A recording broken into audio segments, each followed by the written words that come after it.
Hi, this is Amy Magyar from FromWithin Coaching. Today I am here as always with Coach Augusta Krahl, and today we are unpacking the CliftonStrengths of input. So welcome.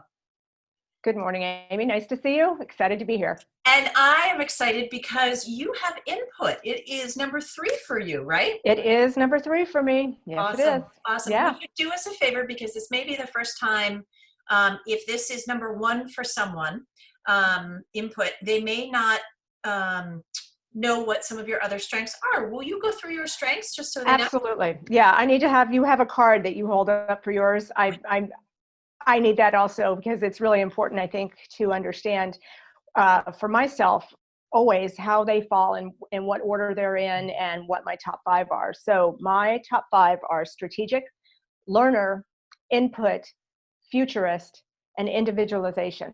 And so learner is number 3. Input is number 3 right after learner. So that's going to be something we're going to talk about. Absolutely. I think for some people, there's some confusion as to what the difference is between learner and between input. The two. Yeah. And then even intellection comes up and everybody goes, so we'll talk about that for Absolutely. sure. But yeah. Anyway, thank you so much for being a part of this. It's such a fun way. This is not, for the folks that are, if this is your first time listening, this is not in lieu of a coaching session to unpack your strengths, but a chance for you to hear a little bit about, as we discuss strengths and have a conversation with them, how they maybe show up for when we have guest appearances or folks like Augusta who have input, how it comes up for her. This doesn't mean how it comes up for her, it means it may come up for you. And that's why we love to have time where we can, and here's my individualization coming out first, spend time with you to help you really understand your strengths and understand your highs and lows. So just wanted to get that out of the way. Okay, so as always, I'm going to read CliftonStrengths, which is a strategic thinking theme. The people strong in the input theme have a craving to know more. Often they like to collect and archive all kinds of information. So my quick definition of input is, it is a valued collection. So I will say that. I'll leave it at that, and we're going to talk a little bit more about why I say value and why I say collection. How would you, Coach, unpack strengths in your term? If somebody said to you, "Oh, you have input," what does that mean? How would you explain it? Yeah. So for what I understand, of course, reflecting on myself, but also within the definition of input is making sense or problem solving with external information. And so it's an interesting one because, like, you have individualization, I do also, and that's a little bit more internal. But for input, it is the gathering and the curiosity and the just desire to gather information in order to make sense or move through the world. And it's this inquisitive, innate, just information gathering desire to do so. Yeah, and gathering the information, and then when called upon, doing something with it. Yeah, it's gathering, sorting, right? And then making sense of. So it's almost like a 3-step process. Yeah, will you say that again? Gathering, sorting, and then utilizing it to make sense of something. So and I'll discuss a little bit of that later also when we talk about blind spots, because for me, I see it as a definite 3-step process that should flow and become natural, but sometimes we can get stuck in 1 or 2 of those steps. So it's just a little strength dialed up a little high. Yep, just being aware. I made myself a little note that says, joy comes from being able to bring forward something that you've collected that has utility. And so it's almost like, where I see it in the clients that I've had in the past, is almost like the joy isn't just having an epiphany on how to solve a solution, but that they collected something 25 years ago that they can bring with them and sort of bring out. And that's the joy is, I didn't just collect this to collect this. I collected this because it will be of value at some point, and I don't know how or when or why, and I won't judge it. And so, I'm curious for you, knowing that strengths, even though there are times that they can shift and alter in a bit, but as FromWithin likes to say, this is your DNA. Mhm. Very rarely do they change so significantly, especially your top 5. With that being said, most likely you've had input for a very long time. And when you go back and think about it, where do you think your input shows up when you were maybe younger, pre sort of solid education in terms of like, high school, college, or sort of pre the working world? Where do you think that maybe showed up? That is such a great question. And I have not reflected on that before, because I can certainly see where it shows up in my higher education and later in education. I would think it would be my reading. I was a kid who just collected books. I had lots and lots and lots, like ridiculous. I'm visualizing my bookshelves and the books by my bed when I was younger. And so it was, I really found solace in that gathering of information. It wasn't all books on, some of them were fiction, but pleasure reading, but just lots of different topics. Yeah. Studying almost. Yeah, right. Yeah, It's when I was younger. being surrounded by the knowledge, being surrounded by seeking. And it's interesting because what I know, very much like me, I am also a reader. I didn't have maybe prolific amounts of books, but I am a prolific reader. And now I'm not only a prolific reader in terms of reading words, but I'm a listener. So you and I, between Audible or Hoopla or, RB Digital, we listen to a lot of books. And so it's interesting now because, our little magic phones can hold 5,000 books, right? Yeah. So is there something, I'm curious, is there something about seeing the books versus maybe just knowing, seeing them electronically? Is there any difference for you? I mean, I know everybody's different about wanting to go through, but is there just a visual of seeing your collection? No, and I think, we talk about, one of the almost not blind spots a little bit of input is that gathering. And sometimes it can be too much of a gathering. It can be a clutter. It could be, whatever you're collecting. It could be stamps. It could be, World War II little figurines. And so it's, that's always an awareness I have. I actually find that I have to really be intentional about how I organize my books because I have too many. And if, this makes it a little easier being on the phone and being with Audible, it's still that gathering and that input that I desire of learning. And so I'm so thankful to have, because I can't always read a book. We're busy, being a mom. I mean, at night, sometimes I'm so tired. So I walk and read a lot on the phone. I was laughing because I had a client who had input and he was so excited when I checked in with him after a session or before a session. He said he had just been traveling and he's like, I got stuck in Chicago for like 12 hours. And I was like, I'm so sorry. He's like, I'm not. I listened to 2 books. I was like, okay, that's input, right? He couldn't have been more happy to have the excuse to be able to do, his listening and his reading. So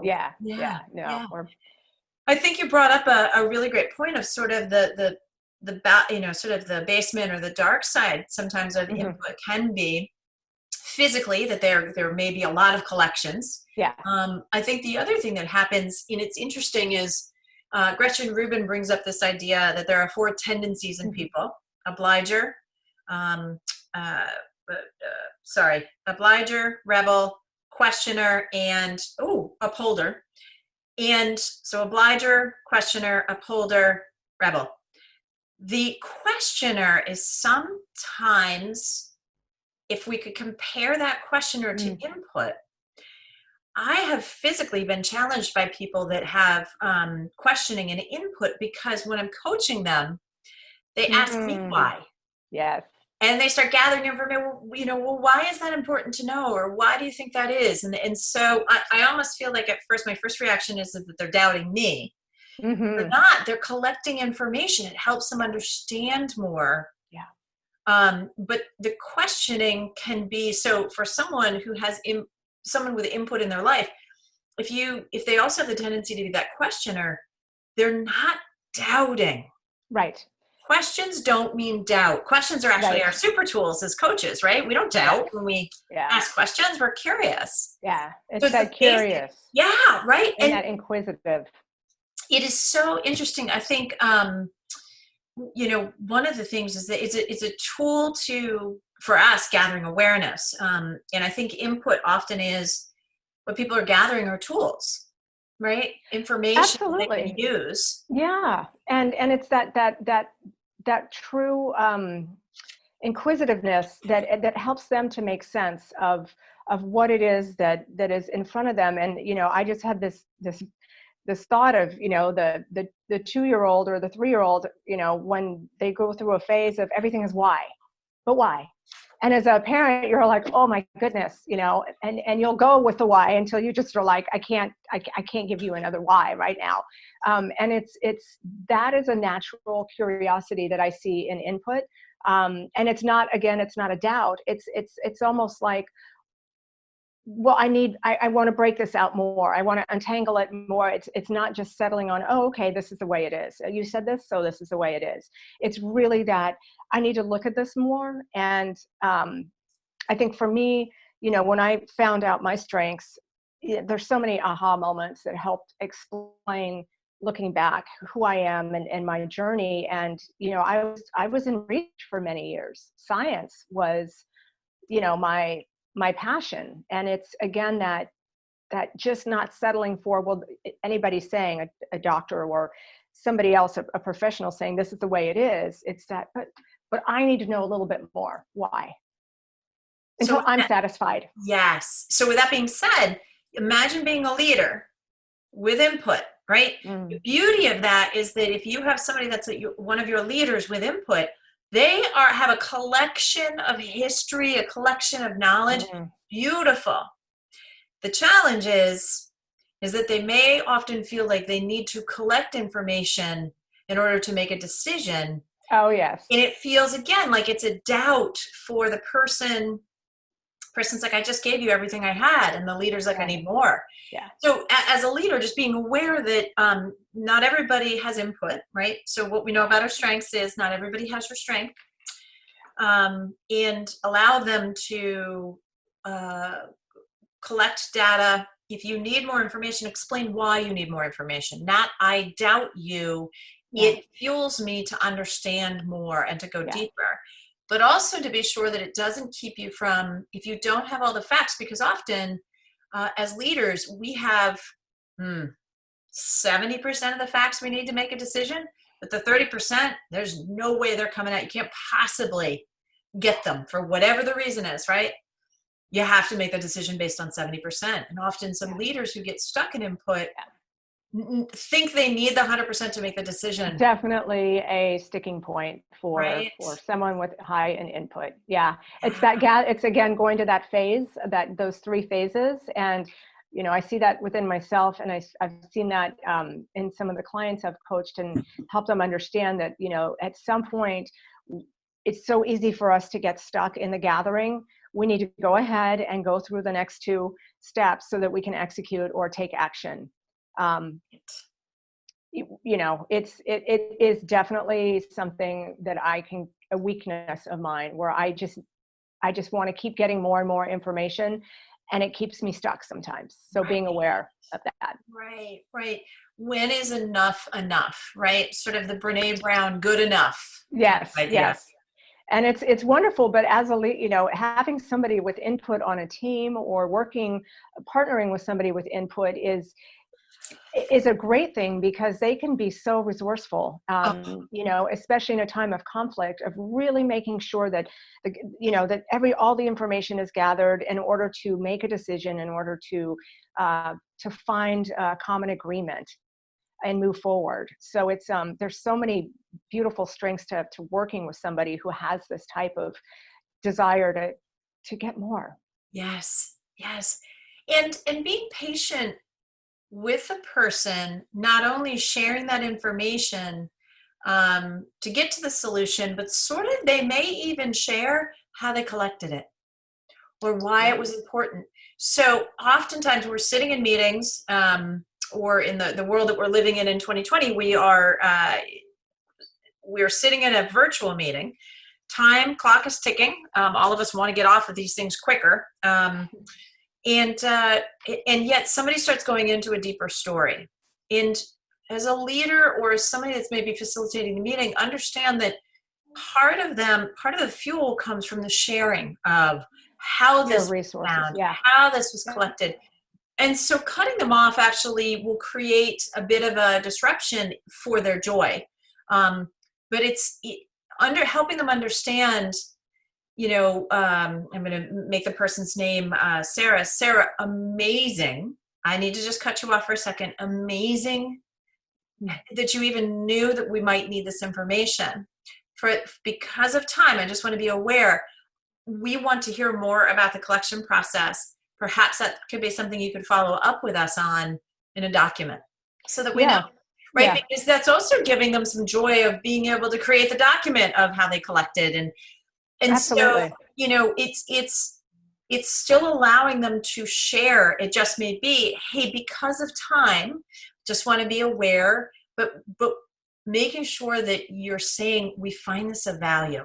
Well, exactly. And I had written down, because I find this, present in my own life and where I can get a little overwhelming to others, is make sure the information that you're sharing is relevant to the person or to the specific issue. And so somebody with input, that's high on input, would maybe have just the excitement of, oh my gosh, look at this, I can help you with all this resource that I know and I've researched and I just pull it out and I can give it to somebody, and it can be too much. Right. Yeah. So it's making sure it's that relevant to that specific and to that specific issue or person is important. And interestingly enough, that is where, for example, with your individualization coming into play, one of the things that's going through your head is, this is information I have. How can I deliver this? So perhaps when you do feel that input is up high, is really thinking about kicking in individualization. Absolutely. To this person, and how can it help this specific person with their own personal growth? That's a smaller focused amount instead of a larger kind of very relevant to me maybe, or where I see. It's just so interesting. Input is a really a fun I'm grateful to have it, but I can see where it can be overwhelming if a person doesn't have it or isn't seeing it yet. So I will give you a little hint. Even though I don't have input, I do have I am a huge fan of Charles Schulz's Peanuts, the cartoon. And have been collecting and have been given some amazing pieces throughout my life.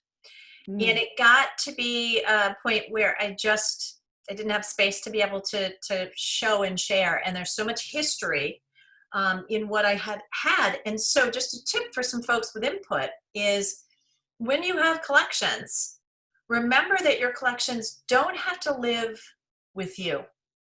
So as an example, when the Charles Schulz home burned down a couple of years ago in Santa Rosa, when the fires came through, I actually donated a significant amount of my collection to the home so that they could either auction them off to raise funds or put them in the museum, things like that. And what it did was, there's no way I would have gotten rid of them any other way, right?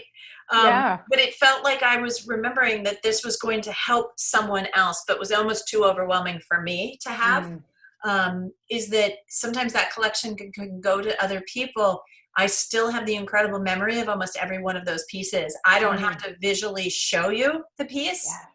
If I wanted to, I could have taken pictures of them before they all left. But just a thought. So if you're finding a little clutter in your life as an inputter, don't be afraid to share and literally, spread it, share it, because it's good for somebody. So absolutely. With our time, I want to talk a little bit, if you're game on this, is clarifying, because there are two other strengths that are very similar in theory to this, right? Learner, intellection, and input. I don't know how we want to do this. I've got a couple definitions and a couple different ways of sort of breaking them out. Do you want me to get started with that, and then you absolutely, and then I can talk, to learner.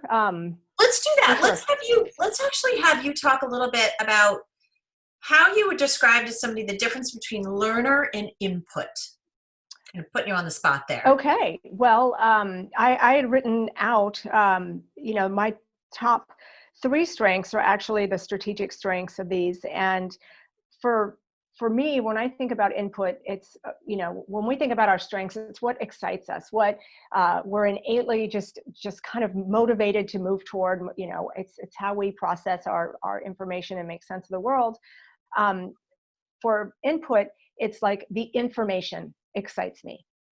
So that's for input. And then for learner, it's the processing and the mastery of the information Yes. that excites me. Yes. So input's the collection of the information. Yeah. And the learner is the processing. For myself. And yes. So it's the actual process of going through and utilizing and learning the information so that it benefits me, or so that I can benefit others. It's the same, two-way. And then when I even think about strategic, it's being able to make maps with that information. So there's 3 different things going on with how we use information, and it's really interesting to see, when we're coaching a client who might have this different collection of different strengths, to help them see how different. I love that. And knowing too that with learner and input, if you were my client, I have to be really aware of, number one, how much homework I give you, that you would enjoy it, that sending you out on experiments and researching is like this thing that would bring you joy versus maybe somebody that's ideation. And that's the last thing that they want to do. Right. Yeah. So totally. I know. So learner, having both learner and input, it seemed a little overwhelming at first when I was reading about them. And it's really been exciting actually to see where the strengths are with this information piece. Yes. So let me do this. So if I'm going to break it down, because we haven't talked about intellection, but let me just sort of say, I have a little note here. Think of intellection as the joy comes from the contemplation of the information. Yes. Okay. So intellection, it's that joy of the contemplation and the deepening. Now, learner, you would think, how do you get to learn the information is that you contemplate, but the joy doesn't come from the contemplation. It comes from almost like that mastery, as you said, beautifully said, right? That's the joy. Input is the collection of all the information so that you can contemplate it and master it, right? So it's sort of, I hope that helps kind of somebody understand. They're very subtle and very fine. If you have all 3, be gentle with yourself. Let everybody know when you go into a meeting. Hey, folks, I have intellection, input, and collection. Words matter, right? Wow. Thoughts matter. Collections matter for me. I may process a little differently from you. And that's the thing that I just want to say to folks is, if you know your strengths, lead with them. Yeah. Hi, I'm Amy Magyar, and I have individualization, strategic connectedness, individualization, letting people know it's this beautiful thing, especially when you're in a team and you're working with a team, because absolutely. Nobody intentionally tries to be hard to deal with. But sometimes our strengths, when they are dialed up a little high, we put a little bit too much into data collection and input into something. We're not doing it to make the other person upset. We're doing it because it fuels us. So just, need to say that, need to just sort of be aware. Thinking about whether it's the compare and the contrast between them or anything else about input, what do you think is just something that you want to make sure somebody really understands about input, especially with someone who has input as number 3? I guess, again, just knowing that it's this looking outside of self in order to solve problems, to make sense of things with information. And again, it could be all different kinds of things. It could be a gathering even, or a collecting of how we do relationships and everything. So it's not just information in that way, but that there is kind of a process to it, the gathering, and then the making sense of it, and then toward the end, and how we can work to hone our skills to really have that process, that 3-step process of gathering, sorting, and making sense flow instead of getting stuck. I love it. Yeah. I love it. If you were a mom and you walk into your child's room and there's little piles of things gathered, or you just sort of wonder, why do they have so much stuff? Why do they collect so much stuff? The beauty of that is that your child has an amazing curiosity and wonder and enjoys putting like stuff together. Be gentle, be easy, remind them now with the world of digital. There's a lot that we can do where we don't have to actually hold on to our collection of pens, right? We can still visually see a collection of pens. It's interesting because I think about what museums are, and they are the land of collections and input. Yeah. And, these are places that we have said, not so much that these are the best of these collections, but, these are collections, and know that if you have a child who's really excited about libraries, there's a pretty good chance, or not, my gosh, libraries, museums, there's a pretty good chance your child has input.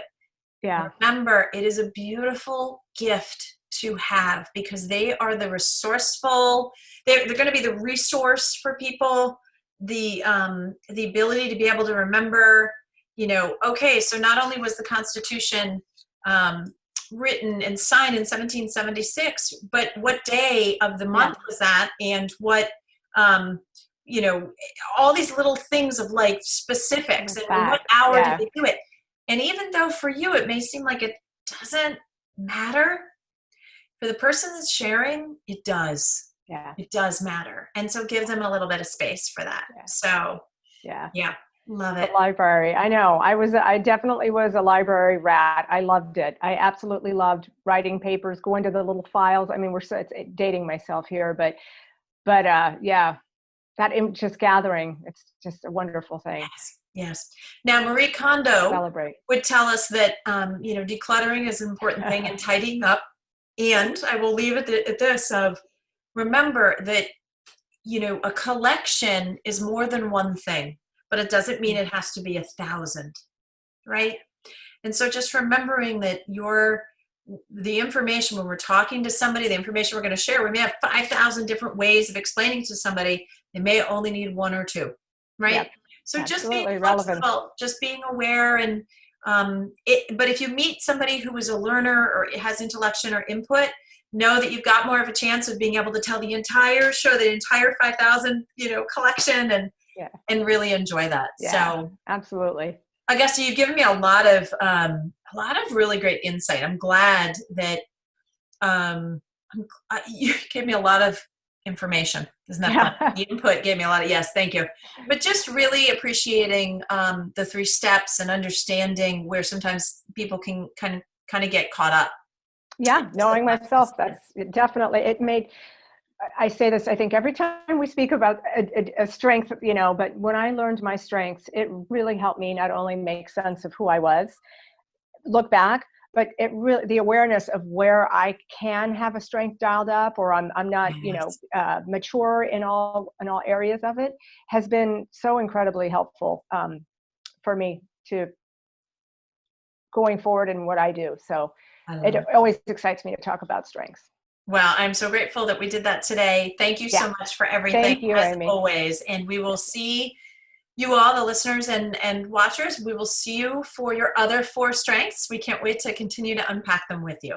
So thanks for the time again. You too, Amy. Thank you. Thank you.